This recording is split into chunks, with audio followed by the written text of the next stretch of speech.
우리 잠깐 기도하도록 하겠습니다. 나의 말이 나의 하나님이여 나의 중년에 나를 데려가지 마옵소서. 주의 연대는 대대에 무궁하니이다. 아멘. 하나님의 말씀은 진리의 말씀입니다. 진리의 말씀으로 저희를 깨끗게 하여 주옵소서. 예수 그리스도의 이름으로 기도합니다. 아멘. 오늘은 우리가 5월 가정의 달을 맞이해서 우리가 매년 5월이 되면 어린이날과 또 어버이날 이렇게 의미 있게 보내지만 정작 우리 본인들에 대해서는 별로 생각하지 않기 때문에 오늘은 특별히 우리 중년에 대해서 같이 한번 생각해 보고자 합니다. 우리 교회 교인들 대부분도 아마 이 중년에 해당된다고 저는 생각합니다. 아마 우리 설교에 같이 예배에 지금 청년들도 많이 참가를 했는데 청년들은 그러면 이제 오늘 설교는 중년에 대한 설교니까 나하고는 해당 사항이 없으니까 편하게 있어야겠다라고 생각할 수도 있겠지만 미리 중년에 대해서 우리가 생각하시고 우리 예배를 설교를 잘 들어주시면 좋겠습니다. 우리 인생에 있어서 황금기가 언제일까요? 아마도 중년이 아닐까 그렇게 생각이 됩니다. 제가 그 어릴 적에 중년의 어른들을 생각해 보면 일단 배가 조금 나오고 머리가 조금 벗겨지고 그러면서 그 경제적으로 좀 안정이 돼 있고 또 사회적으로 굉장히 그 바쁜 아주 중요한 역할을 하기 때문에 바빴던 그런 어른들로 생각해 봅니다. 저희 아버지가 일하실 때 제가 들어보면 그 당시에는 1년에 며칠밖에 못 쉬었다고 그럽니다. 그래서 뭐 지금같이 매주 쉬는 것이 아니라 음력 설이나 아니면 추석 때 그렇게 며칠 쉬면서 일을 했다고 그럽니다. 지금으로서는 정말 상상도 할 수 없는 그런 때인데 그렇게들 열심히 일을 했던 그런 것을 생각해 봅니다. 어쨌든 그 중년의 나이라고 생각해 보면 약간은 그 삶의 여유가 느껴지는 그런 시기라고 생각해 봅니다. 근데 이제 인류의 수명이 점점 길어지고 또 의료 기술이 발달함에 따라서 우리 지난 30년간 많은 학자들이 인생의 여러 단계에 대해서 연구를 하였습니다. 그래서 중년기란 어떤 시기인가라고 이렇게 연구를 했는데 그들이 생각한 것은 35세부터 50세까지라고 그렇게 정의를 했다고 합니다. 그래서 우리가 예전에는 50세가 되면 지천명이라고 이야기해서 하늘의 뜻을 알 수 있는 그 나이다라고 이야기하고 그 보통 65세 이상 되면 이렇게 어르신으로 주로 우리가 간주를 했지요. 그러나 요즘은 우리가 100세 인생을 이야기하기 때문에 70세 넘으신 분들도 아주 청년과 같이 아주 건강한 분들도 많이 있고 또 심지어는 꽃중년이다라고 이야기해서 아주 그 중년에 아주 예년과 다른 그런 중년의 나이가 있는 사람들도 이야기하고 있습니다. 그러면서 우리 새로운 단어가 하나가 추가됐는데 그것은 중년 후기라는 그런 단어입니다.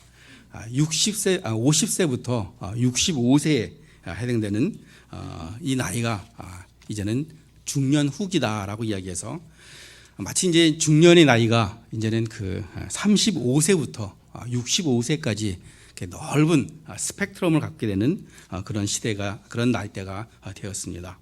그래서 우리가 이 나이대를 조금 실감 있게 표현한다면 자녀들이 중고등학교를 다니는 그런 부모들이다라고 우리가 생각해 볼 수가 있습니다. 우리 성경에는 이 중년이라는 단어가 딱 3번 나옵니다. 그리고 우리가 시편에서는 중년이라는 단어가 오늘 우리가 읽은 102편 단 한 편에서만 딱 나오게 됩니다. 오늘 우리가 읽은 그 시편 102편은 바벨론 포로로 끌려갔을 때 그 시인이 쓴 것인데 누가 썼는지 저자에 대해서는 정확히 알 수가 없습니다. 그 바벨론을 끌려간 상태에서 이제 다시 해방이 돼서 예루살렘에 돌아가기를 기다리지만 그러나 그 해방은 쉽게 오지 않고 세월은 점점점 흘러가면서 자신의 모습이 점점 늙어가는 그 모습을 바라보면서 안타까운 마음에 한 신앙인이 쓴 시가 바로 오늘 우리가 읽은 시편 102편의 시입니다. 그럼 우리가 이 중년기는 어떤 시기일까요? 일단 중년기는 육체적인 적응이 필요한 시기입니다. 우리가 자녀들을 키우다 보게 되면 우리 자녀들이 사춘기를 겪게 됩니다. 그때 사춘기에는 신체적으로 많은 변화가 일어나죠.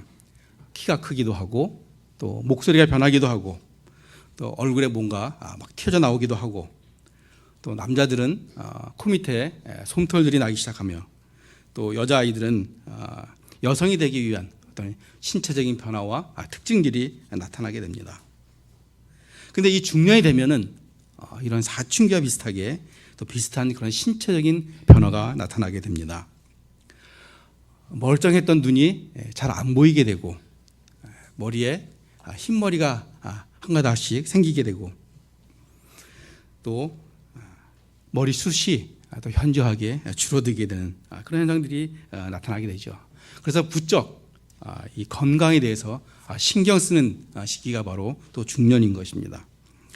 또 어떤 분은 아직도 내가 청년과 같이 건강에 문제 없다라고 생각해서 이 건강 다른 식으로 또 그 잘못된 방식으로 자신의 건강을 나타내 보기도 합니다. 그래서 우리가 이 중년을 사춘기에 빗대어서 제2의 사춘기다라고 이야기하면서 사축이라고 이야기를 합니다. 이 사춘기는 어린아이가 어른이 되어 가서 변화가는 어떻게 그 신체에 자라나면서 변하는 과정이다라고 생각한다면 이 사축이 중년기는 성인에서 나이가 들어가면서 육체가 서서히 변화가면서 또 힘이 빠져가면서 그런 변화들이 예민하게 느껴지는 그런 시기라 할 수 있습니다. 인생에 있어서 가장 그 위험한 때가 두 때가 있습니다. 첫 번째는 사춘기 때가 굉장히 위험하고요. 두 번째로는 사춘기 자녀를 둔 부모의 때가 위험하다고 합니다. 만약 그 어떤 가정이 자녀들이 사춘기를 심하게 겪고 또 동시에 부모들이 사춘기를 중년을 심하게 겪는다면 우리는 그 가정을 위해서 열심히 기도를 해줘야 됩니다. 자, 우리가 이 중년에 일어날 수 있는 현상들을 잘 알고 잘 안다면 우리가 대비할 수가 있습니다. 오늘 성경은 중년에 대해서 어떻게 이야기하고 있나요? 제일 3절에 보게 되면 내 날이 연기같이 소멸하며 라고 이야기하고 있습니다. 이 시인은 세월이 빠르게 지나가는 것을 한탄하고 있습니다. 우리 인간들은 간혹 시간을 통제하고 계획할 수 있는 것으로 생각합니다. 오늘 있다가 또 내일도 다 당연히 오고 또 내일은 무슨 일을 하고 또 내년엔 또 어떤 일을 하고 이렇게 우리가 계획을 합니다. 그러다가 어느 순간에 무슨 일이 생기면 우리가 시간에 대한 통제력을 완전히 연기와 같이 잊어버리게 되는 것입니다. 오늘 본문에 또 11절에 내 날이 기울어지는 그림자 같고 내 날이 그림자와 같다라고 이야기했습니다. 어떤 때는 내 삶이 인생의 중간쯤 와 있는 것 같은 느낌이 들었다가 갑자기 내 삶이 생의 마지막에 와 있는 것 같은 그런 느낌을 갖게 되는 것입니다. 결국 우리 인간들은 그 시간에 대한 통제를 할 수 없다는 그런 것을 깨닫게 되는 것이죠. 어떤 무명이 쓴 글인데 한번 읽어보도록 하겠습니다. 내가 아이가 되어서 울고 웃을 때는 시간이 기어갔다. 내가 소년이 되어 꿈속에 살 때는 시간은 걸어갔다. 내가 성인이 다 되자 시간은 다름박질하기를 시작하였다. 어느덧 반백의 신사가 되자 시간은 날아가기 시작하였다. 얼마가 내가 세상을 떠날 때 시간은 완전히 종족을 감추어 버릴 것이다. 이 시는 시간을 시간에 대해서 표현했는데 한마디로 이야기하면 그 시간이 정말 빠르게 지나가는 것을 이야기하고 있는 것입니다. 그래서 이 시편에 있는 저자도 23절에 그가 내 힘을 중도에 쇠약하게 하며 내 날을 짧게 하였도다. 중년이 됐을 때 그 시간의 그 빠르게 지나감, 그와 동시에 나의 육체적으로 힘이 연약해지고 또 건강적으로 빠르게 쇠약해지는 것을 이 시편 저자도 이야기하고 있는 것입니다.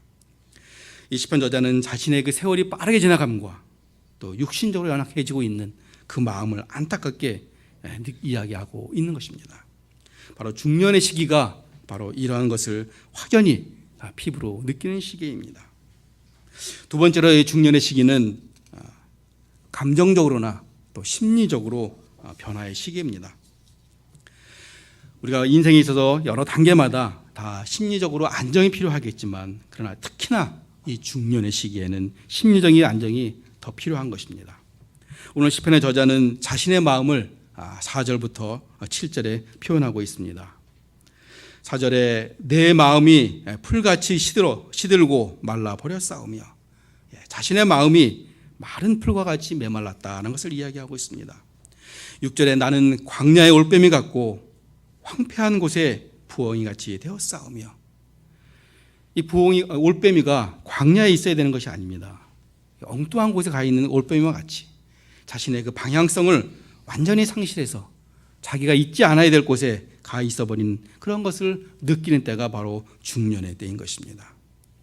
7절에 지붕 위에 외로운 참새 같으니, 이 밤에는 다 둥지로 돌아가서 자기 식구들과 같이 있어야 함에도 불구하고 자신은 마치 지붕 위에 외로운 참새와 같이 쓸쓸하게 있는 것을 표현하고 있는 것입니다. 이 저자의 얼마나 그 외로움이 큰지 또 쓸쓸한지 그것을 정말 뼛속같이 스며드는 그런 고독함과 외로움에 대한 고백들이 이 시에서 묻어나고 있는 것입니다. 이러한 심리적, 정신적 불안정이 바로 육체적인 변화와 함께 증폭이 되어서 중년의 때는 이런 심리적인 불안정들이 커지는 시기인 것입니다. 그럼 이러한 중년의 시기를 우리가 어떻게 극복할 수 있겠습니까? 첫 번째, 이 시편 저자는 기도를 하고 있습니다. 1절을 봅니다. 여호와여 내 기도를 들으시고 나의 부르짖음을 주께 상달하게 하소서. 이 저자는 간절한 마음으로 하나님께 기도하고 있는 것입니다. 비록 바벨론에 끌려간 상황이지만 또 이것이 언제 끝나서 고국으로 돌아갈지 모르는 상황이지만 이 저자는 간절한 마음으로 하나님께 기도하고 있는 것입니다. 물론 이 기도의 응답은 무려 70년이 이루어진 후에나 이루어졌습니다. 이 시편이 쓰여진 정확한 날짜를 우리가 모르기 때문에 얼마나 걸렸는지 모르겠지만, 그러나 이스라엘이 바벨론을 끌려간 다음에 70년이 지나서야 겨우 고향으로 돌아갈 수가 있었던 것입니다. 우리가 기도를 할 때 기도의 응답을 받는 것 중요하지요. 또 그 기도의 응답이 목적이라 그러면 우리가 그 기도는 우리가 정확히 잘 이해하지 못하는 것입니다. 진정한 기도의 응답은 바로 하나님이 나와 함께 계신다는 것을 확실히 아는 것에 있는 것입니다. 우리가 요셉의 예를 들어보게 되면 요셉은 참 파란만장한 인생을 살았습니다. 형제들의 모함을 받아서 종으로 팔려갔습니다. 보디발 장군의 집에서 종으로 일하다가 열심히 일을 했기 때문에 집사와 같이 그 집안의 모든 일을 다스릴 수 있는 그런 위치에까지 올라갔습니다. 그런데 그런 기쁨도 잠깐 보디발 아내의 모함을 받아서 결국은 감옥에 가게끔 됐습니다.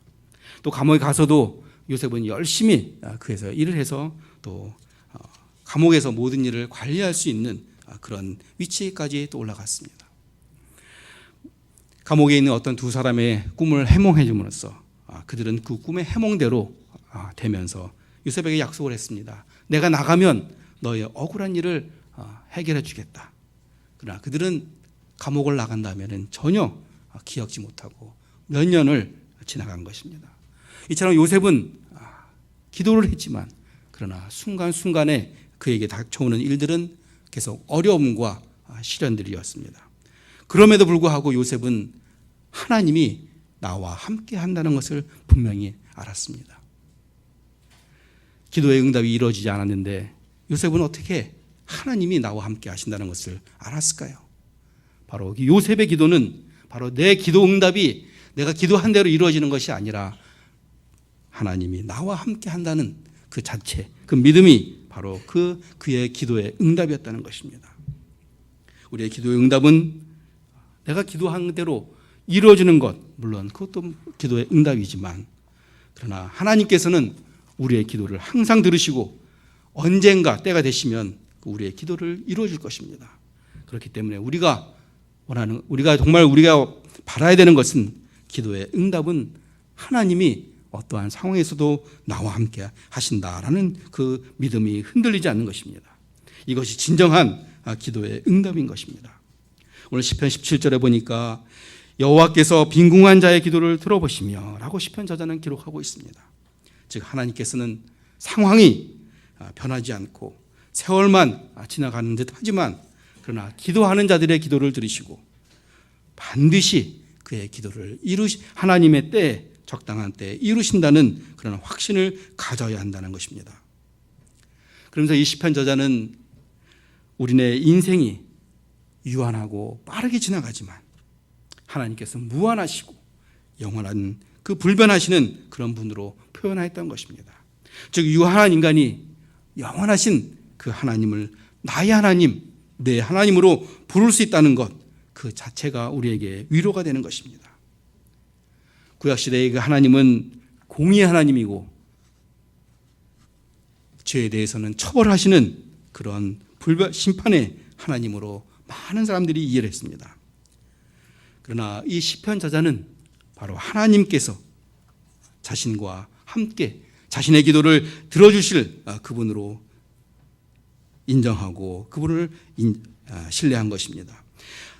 하나님은 모든 것을 창조하시고 또 하늘과 땅까지도 변화가는 이 세상에서 영원히 동일하시고 끝과 처음과 끝이 동일하신 그분을 나의 하나님으로 부른다는 것, 그것은 바로 하나님을 전적으로 신뢰한다는 것을 의미하는 것입니다.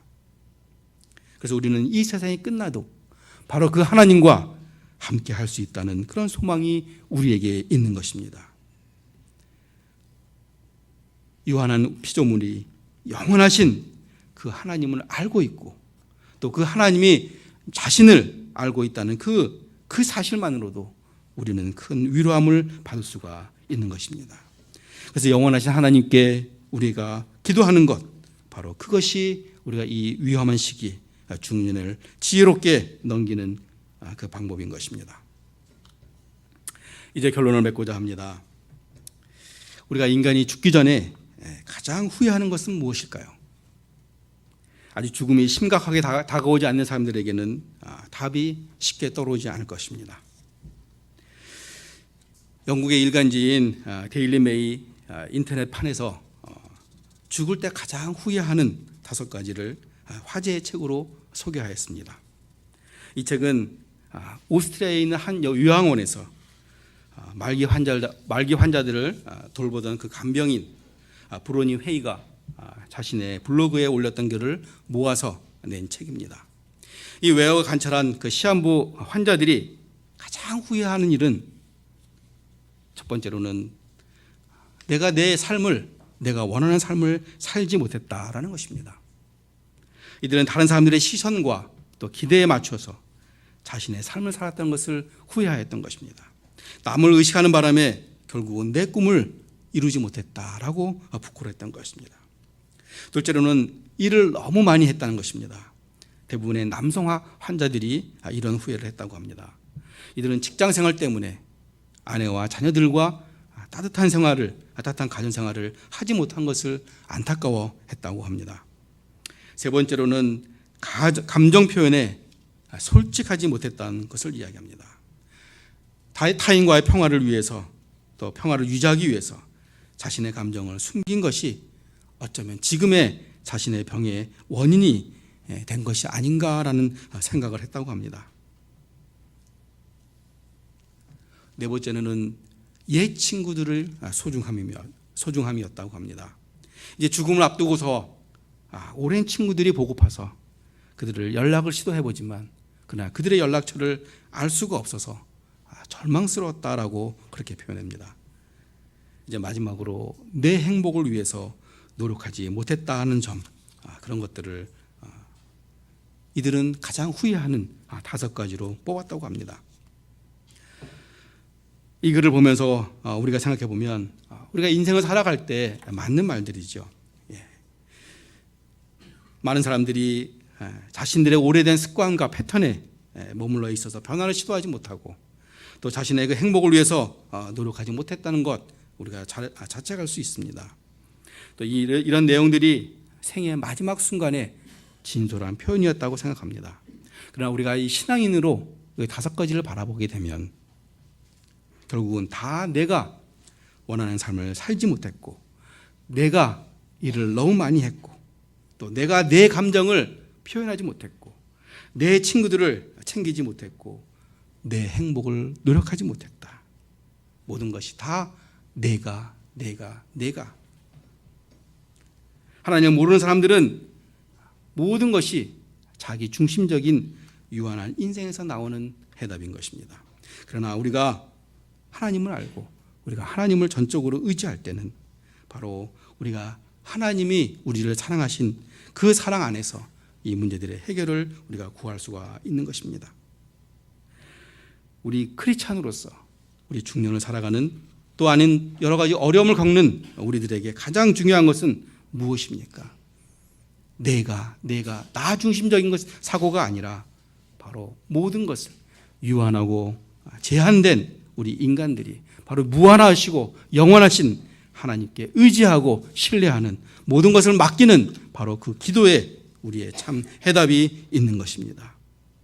진정한 기도의 응답은 어떤 것을 내가 구한 대로 얻는 것이 아니라 바로 그 하나님이 나와 함께 한다는 그 믿음인 것입니다. 항상 하나님과 나와 동행한다는 그 확신을 가지고 살아가는 그것입니다.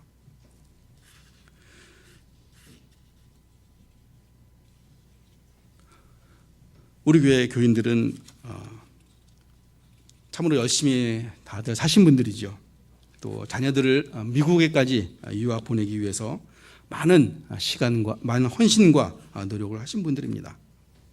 그러나 이 부모님들의 노력 또 역할, 그것은 바로 자녀들에게 공부할 수 있는 기회를 제공한 그것으로 끝내야 되는 것입니다. 그러나 어떤 분들은 그 결과까지 자기가 책임을 지려는 그런 분들도 있습니다. 물론 우리가 원하는 것은 결과가 다 좋으면 좋겠죠. 그러나 우리가 그렇지 않더라도 우리가 그런 자녀들에게 그런 기회와 그런 환경들을 제공한 것만으로도 부모들의 역할들은 충분한 것입니다. 우리가 중년할 때 자신을 위해서 기도하듯이 또한 우리가 자녀들을 위해서 기도하는 것, 바로 그 부모의 역할이라고 생각합니다. 우리가 그들이 스스로 앞길을 잘 선택할 수 있도록 부모님들은 뒤에서 기도해 주는 것이 바로 우리 크리스천들의 부모님들의 역할인 것으로 생각할 수가 있습니다. 우리가 유한한 인간이 무한하신 하나님께 의지하고 신뢰하고 모든 것을 전적으로 맡긴다면 바로 그것이 우리의 기도가 되고 또한 그것이 우리의 기도의 응답이 될 것입니다. 오늘 우리 예배에 참석한 우리 모든 교우들이 이러한 하나님의 은혜가 있으시기를 예수 그리스도의 이름으로 축원합니다. 우리 잠깐 기도하도록 하겠습니다. 사랑과 은혜가 많으신 아버지 하나님, 우리의 삶을 돌이켜볼 때 중년과 같이 신체적으로 또 심리적으로 정서적으로 불안한 상태가 있을 수 있습니다. 아버지 하나님, 그럴 때마다 우리가 그것을 나를 돌아보는 것이 아니라 우리가 기도로서 하나님의 무한하신 하나님을 의지하고 바라보면서 우리의 모든 짐들을 그 앞에 내려놓을 수 있는 저들이 되게 하여 주시옵소서. 그리하여서 우리가 능히 그 어려움들을 이겨낼 수 있는 그러한 강한 믿음들로 삼아 주시옵소서.